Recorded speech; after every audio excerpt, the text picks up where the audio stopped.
आपकी तबीयत, operation tiger और तमाम दूसरी चीज़ें कैसे देखते हैं पिछले एक महीने को राजनीतिक तरीके से और व्यक्तिगत तरीके से? देखिए, जो अभी सांसद वाली बात हो, अभी ये सब ऑपरेशन टाइगर वगैरह आप ही लोगों ने नाम दिया है। और मैं तो यही कहूँगा कि जो लोग जुड़ रहे साथ में, वो एक विश्वास के साथ जुड़ रहे। और जो सांसदों की बात है, या पिछले 3-4 सालों में जितने लोग जुड़ रहे साथ में, एक उनको शिवसेना के ऊपर या मुझ पर, हमारी टीम पर पूरा भरोसा है कि ये कमिटमेंट को पूरा करते हैं। विश्वास जो देते हैं, विश्वास पूरा करते हैं। और आज हम देखते हैं कि जो चुनाव में लोग जिनको जिताते हैं, चुनकर भेजते हैं, उनको अपने चुनाव क्षेत्र में काम करना होता है, डेवलपमेंट होना चाहिए। तो जितने भी लोक प्रतिनिधि जो है, जनप्रतिनिधि है, वो जो जुड़ के आए हैं हमारे साथ, हम तो किसको तोड़ने जाते नहीं, हम तोड़ने वाले नहीं, हम जोड़ने वाले हैं। और इसलिए जो सांसद 6 लोग आए हैं, उनके चुनाव क्षेत्र में जनता को न्याय देने के लिए और जनता के प्रति जो उनकी जिम्मेदारी है उसको पूरा करने के लिए आए हैं। और निश्चित रूप से उनको पूरा साथ हम देंगे। उनके चुनाव क्षेत्र में पूरा काम भी होगा, विकास निधि भी मिलेगा, और लोगों के सामने उनको फिर से हमने काम करके दिखाया है, ऐसी तरह जाने का मौका मिलेगा। सर, जो भी सांसद आए हैं या इसके पहले जो विधायक आए थे, सबने ये बात स्पष्ट रूप से कही थी कि विकास के लिए और विचारों के समर्थन में वो आ रहे हैं। लेकिन शिवसेना उबाठा की तरफ से बार बार ये बात कही जाती है कि पैसा देके उनको लाया गया है। जैसे इस बार भी कहा गया, पहले 15 करोड़, फिर 50 करोड़, फिर 80 करोड़ तक की बात हुई। तो ये आरोप बार बार क्यों लगाए जाते हैं, क्या लगता है? देखिए, मैं एक ही बात कहता हूँ कि जो 20, 25, 30 लाख वोटरों में से चुनकर जाते हैं और उनको जो लोग चुनकर भेजते हैं, उनकी एक जिम्मेदारी बन जाती है कि चुनाव क्षेत्र में काम हो। अभी आपको मैं बताऊं कि जितने भी 6 के 6 सांसद जो आए हैं, उन्होंने व्यक्तिगत तौर पर खुद के स्वार्थ के लिए हमारी शिवसेना ज्वाइन नहीं की है। तो आपको लगेगा ये झूठ है। जो लोग आरोप करते हैं वो तो उनको पैसे के सिवा कुछ दिखता ही नहीं, क्योंकि वहां पर लेना बैंक है, देना बैंक नहीं है। और निश्चित रूप से मैं एक बात कहूंगा कि उनको व्यक्तिगत स्वार्थ के लिए वो लोग नहीं आए। उनको हम देंगे विकास निधि। खुद हम गृह मंत्री अमित भाई से भी उनकी मुलाकात करा की थी।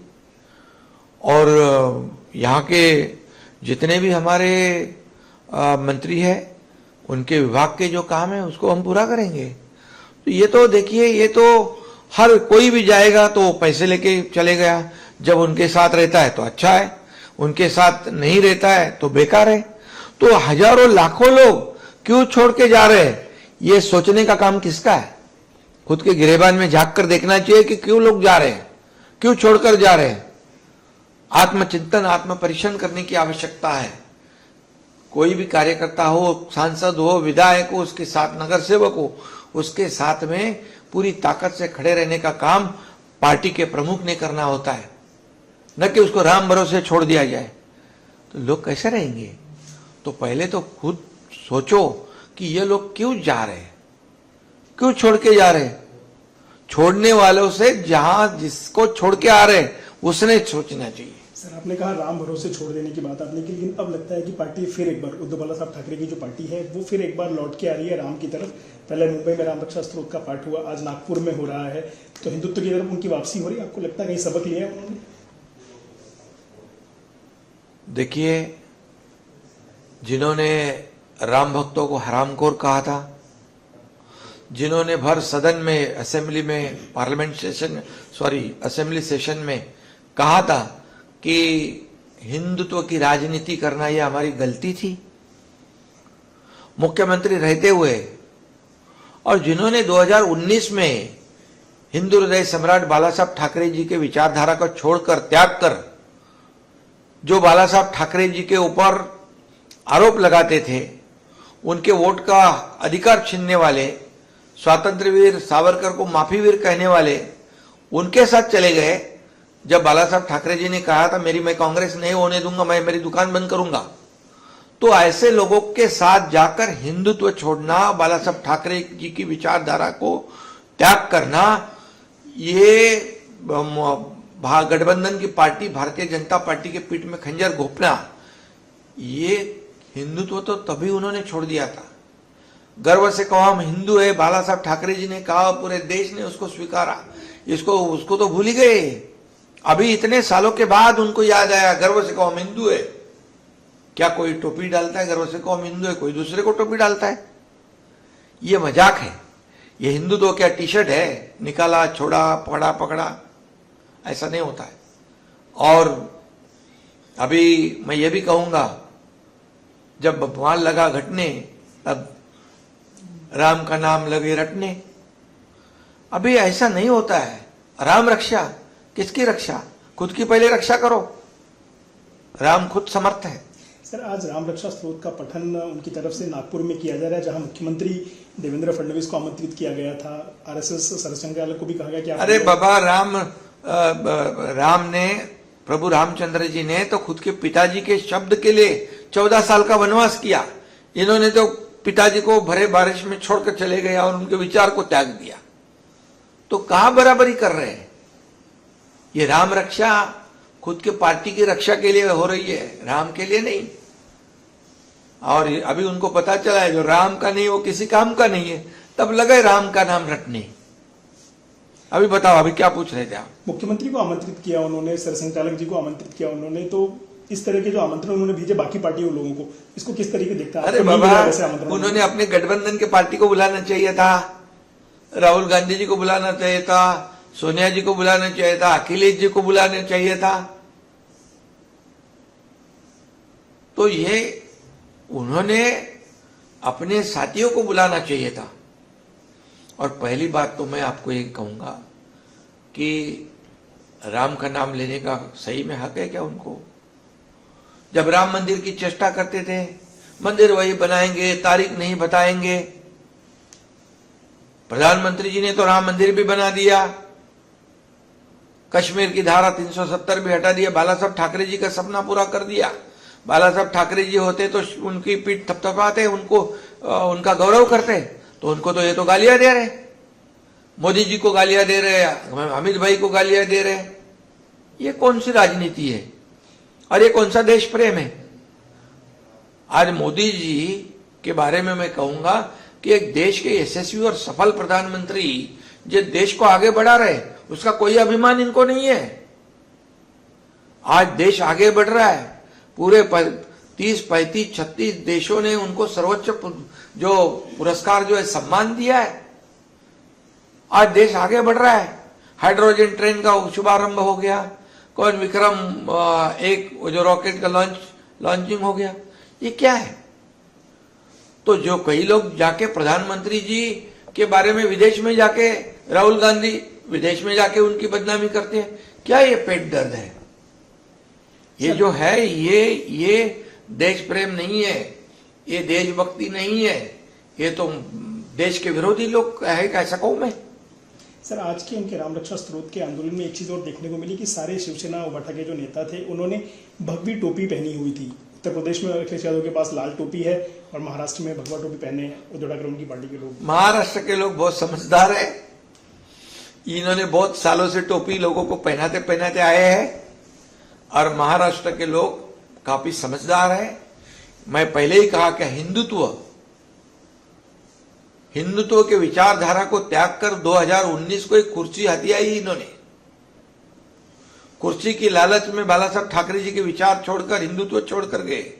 तो यह महाराष्ट्र की जनता बिल्कुल समझदार है और उन्होंने कई चुनाव में इनको इनका रास्ता बता दिया है। ये कहते थे हम जनता की अदालत में जाएंगे, गए जनता की अदालत में।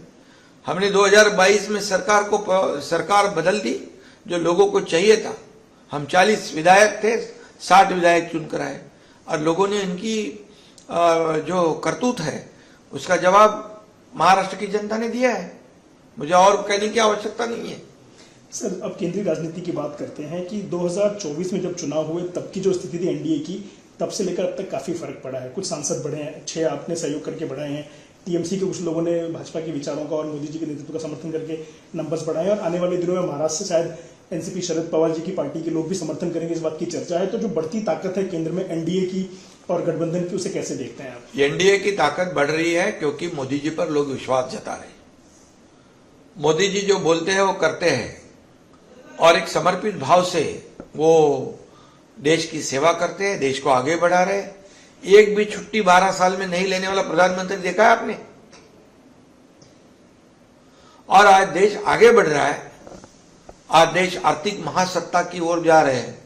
कई देशों की अर्थव्यवस्था जो पूरी तरह डगमगा चुकी है, ऐसे परिस्थिति में भारत को आगे बढ़ाना ये गौरव नहीं है, और इसलिए एनडीए मजबूत हो रहा है।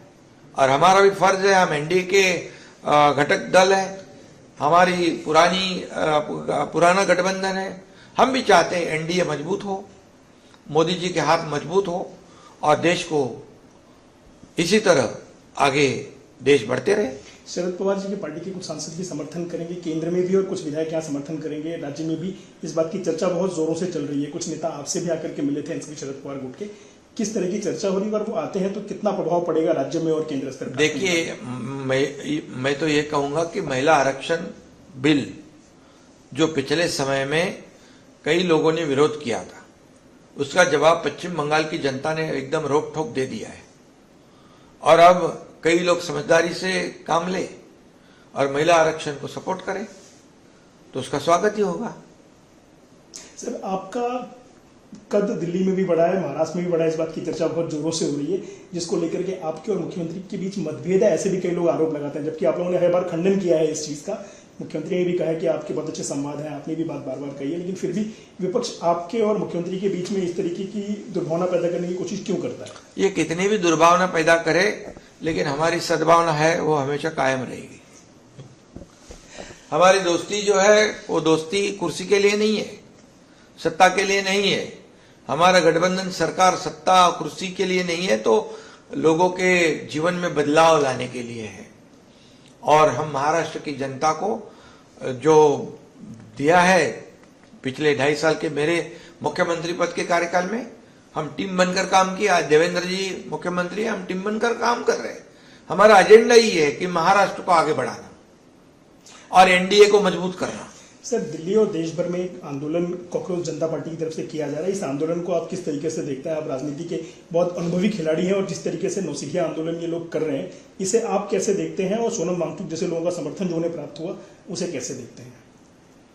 देखिए, अभी इसके बारे में तो आंदोलनकारी जो है नीट एग्जाम के वजह से आंदोलन कर रहे थे, और इसमें केंद्र सरकार जरूर लोगों के और विद्यार्थियों के हित में निर्णय लेगी। सर गेल्या 1 महिन्याचा काळ महाराष्ट्रासाठी राजकारणासाठी खूप महत्त्वाचा होता, व्यक्तिगत तुमच्यासाठी, तुमची तब्येत आणि ऑपरेशन गेल्या 1 महिन्याचा कालखंड आहे, तुम्ही कसं पाहता त्याचं? बघा, माझ्यासाठी तर हे सगळं रुटीन आहे, आणि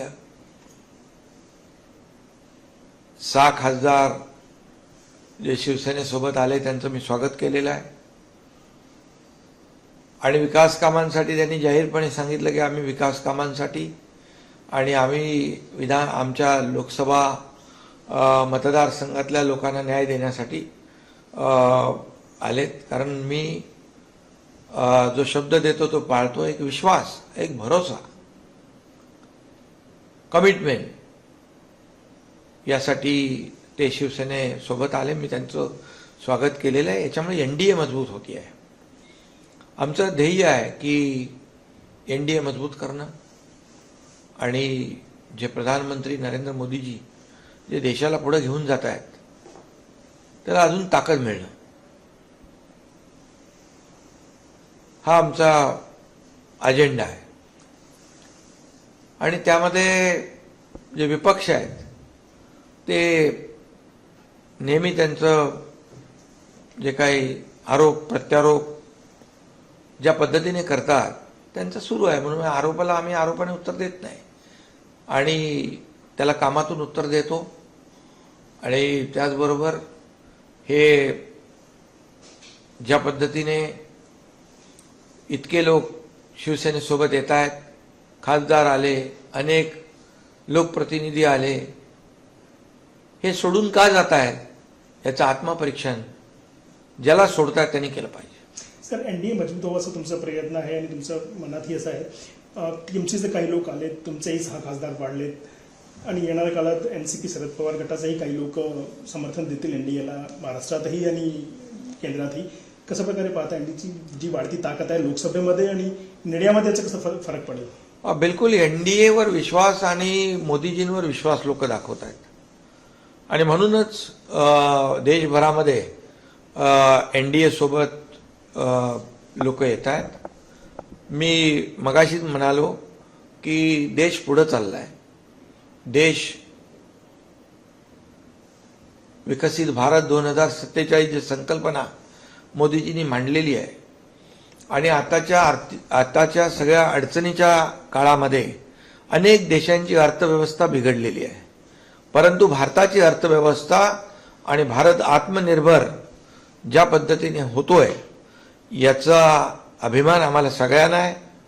काल हायड्रोजन ट्रेनचं लोकार्पण मोदीजींनी केलं. आज एका खाजगी कंपनीचं विक्रम-1 रॉकेट लॉन्च झालं. हे देश आपला पुढे चालला आहे आणि म्हणूनच या देशाचे प्रधानमंत्री नरेंद्र मोदीजी यांना जवळपास 34-35 देशांचा सर्वोच्च पुरस्कार मिळालेला आहे, सन्मान मिळालेला आहे. हा का मिळाला आहे? कारण त्यांनी देखील या देशाला पुढे नेण्याचं जे काम केलंय 12 वर्षामध्ये. आज आपण पाहिलं तर एकही सुट्टी न घेणारा प्रधानमंत्री, पूर्ण त्यांनी जीवन या देशाच्या विकासासाठी समर्पित केलेलं आहे. समर्पित भावनेने ते काम करतात आणि म्हणूनच एनडीएवर लोक विश्वास ठेवतात, प्रधानमंत्री मोदीजींवर लोक विश्वास ठेवतात आणि म्हणून एनडीए मजबूत होती आहे. सर, आधी 2022ला त्यांचे आमदार आणि खासदार फुकले, तुम्ही बाहेर आलात आणि आता त्यांचे खासदारही तुमच्यासोबत आलेत. त्यानंतर त्यांना परत रामाची आठवण आली आणि रामरक्षा स्त्रोत आधी मुंबईमध्ये झाला होता, आता नागपूरला होत आहेत. कसं बघताय तुम्ही तसं काही? खरं म्हणजे हे बेगडी हिंदुत्व आहे. हे म्हणजे ज्यांनी राम भक्तांना हरामखोर म्हटलं, ज्यांनी राम मंदिराची चेष्टा केली, ज्यांनी स्वतः मुख्यमंत्री असताना विधानसभेच्या अधिवेशनामध्ये हिंदुत्वाचं राजकारण करणं ही आमची चूक होती असं म्हटलं. 2022ला हिंदू हृदय सम्राट बाळासाहेब ठाकरे यांचे विचार तोडून मोडून टाकले आणि सत्ता आणि खुर्ची मिळवण्यासाठी काँग्रेससोबत गेले. बाळासाहेब नेहमी म्हणायचे, माझी काँग्रेस होऊ देणार नाही, माझी काँग्रेस होऊ देणार नाही, नाही तर माझं दुकान बंद करीन. त्याच काँग्रेससोबत घरोबा तुम्ही केला खुर्ची मिळवण्यासाठी आणि आता रामरक्षा आठवली आहे. हा केमिकल लोचा आहे. कधी हिंदुत्व सोडतायत, कधी हिंदुत्व धरतायत. हे काय हिंदुत्व म्हणजे काय टी शर्ट आहे का काय? कधी धरायचं कधी सोडायचं. आणि म्हणून मी एकच सांगतो, हे हिंदुत्वाचं आणि रामाचं बेगडी प्रेम आहे. अरे रामाने रामरक्षा करण्याचा, रामाची रक्षा करायला आता पुढे निघालेत म्हणाले. प्रभू रामचंद्रजी स्वतः सक्षम आहेत, पण तुम्ही तर तुमच्या पक्षाची तर रक्षा करा. आणि प्रभू रामचंद्रांनी तर वडिलांच्या शब्दाखातर 14 वर्षाचा वनवास भोगला. तुम्ही तर बाळासाहेबांचे विचार आचार सगळं सोडून दिलं. आणि म्हणून रामरक्षा म्हणण्याचा नैतिक अधिकार आहे का? गर्व से कहूं हिंदू म्हणण्याचा अधिकार आहे का? आणि म्हणून माझा त्यांना आता कळलेलं आहे की जो राम का नाही वो किसी काम का नाही आहे. आणि म्हणून हे सगळ्या गोष्टी त्यांना आठवलेल्या आहेत. हे उशिरा सुचलेलं शहाणपण आहे असं म्हटलं तर. आजचा त्यांचा जो कार्यक्रम होता नागपूरचा, त्यासाठी त्यांनी मुख्यमंत्र्यांनाही आमंत्रण दिलं होतं की तुम्हीही सामील व्हा आणि सोबतच त्यांनी संचालक आहेत त्यांनाही सांगितलं होतं की तुम्ही पण या. ते अशा प्रकारे सगळ्यांना आमंत्रण तुम्हाला दिलं होतं का त्यांनी आमंत्रण? मी तर त्यांचा पक्का मी एकच त्यांना विचारू इच्छितो की त्यांनी त्यांच्या मित्रपक्षांना आमंत्रण द्यायला पाहिजे होतं. राहुलजींना द्यायला पाहिजे होतं, सोनियाजींना द्यायला पाहिजे होतं, अखिलेशजींना द्यायला पाहिजे होतं, या सगळ्यांना द्यायला पाहिजे होतं. आज एक नवीन हे फक्त एक नौटंकी आहे. आणि मी आपल्याला सांगतो, महाराष्ट्रातली जनता सुज्ञ आहे. आणि हिंदुत्वाची चेष्टा ज्यांनी केली, रामाची ज्यांनी चेष्टा केली, त्यांना महाराष्ट्रातली जनता पुरती ओळखून आहे.